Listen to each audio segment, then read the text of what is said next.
I meet somebody new and they find out that I've written a book or it comes up somehow, the question is always, oh, what's it about? So I thought I would address that here because I don't think I have before. I guess I thought it was a little too much about myself, and that if anybody was listening or watching, they probably already knew. But anyway, I've written one novel, working on others, but this one is called Can't Turn Back. It's a work of fiction, obviously. It's about a family from Massachusetts that has to go into the witness protection program. The father is an architect and he gets sort of coerced by the local mob to be their go-between and land these government contracts where they would get a kickback and have to take home enough himself that the IRS started looking into his finances, and in exchange for handing everybody over, he wouldn't have to go to jail. But of course, then safety is an issue. So he is married, he has 3 children, and 2 of them are already adults. One of them is in high school. They don't really want to go along with this, but they realize that they have to. And they change their names and certain things about their identities. They move to northern Michigan and they try to start their lives over again in a very remote town. But of course, it's not quite that simple. The same problems follow them, and now this has obviously created a new one. And as much as you can change certain things around you, if you're the same person and you're around the same people, I think the same themes are kind of bound to repeat themselves. So that's the plot of the story.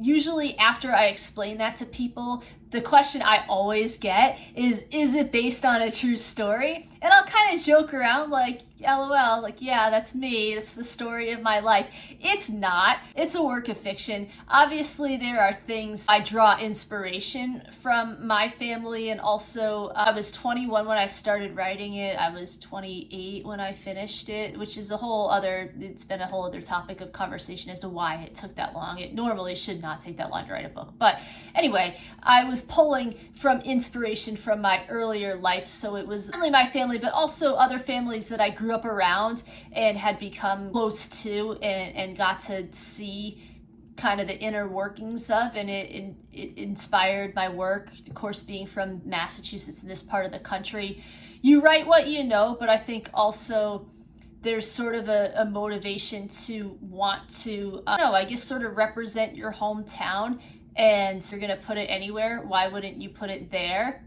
Because you want it to be a topic of conversation. So that's why I said it where I did. The northern Michigan part of it I got from one of my friends, my good friend Eric. We were in college together, and he is from northern Michigan, and I got to spend time with him and his friends and get to know them and their way of life in rural northern Michigan. It's very different from how I grew up, but I really loved it, and very grateful to all of them for taking me in and including me in the dynamics of their lives and their community and sharing it with me, and it made an impact on me. I couldn't have done it without them, so I really appreciate all of them and all of their support. It would not exist without them, that's for sure. So that's how that came together. I did redo it. I just thought it could be better. I had some input and some help from my dad, which I'm also really thankful for. So when it was published, initially it had a different title, and some things about the plot were different. I was able to tighten them up and change them. I think it's a lot better. I hope other people enjoy it. Another question that I get all the time when people have read it, they say, is there going to be a sequel? And no. The answer is no. Like, there's no way. I don't think it needs one. Most importantly, I don't have more to say about it.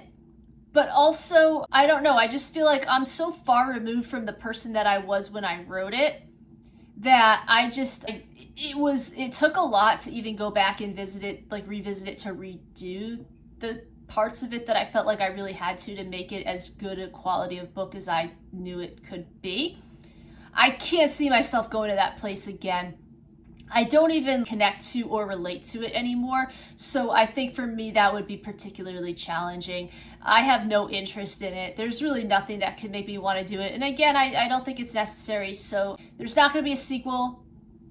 Somebody asked me if I would do a prequel. I appreciate the interest in it, but the answer is no. I think I'm very proud of that work, but I'm also very content to put it to rest. So that's all I have to say about Can't Turn Back. If you haven't read it, you can get it on Amazon in Kindle, in paperback, and hardcover. Also, if you are local, it is available at I Am Books in the North End in Boston on Salem Street, and they're a lovely, delightful store, and I just recommend you check them out whether or not you buy this book, because they're great. And that's all I have to say about this novel, and we're on to the next one.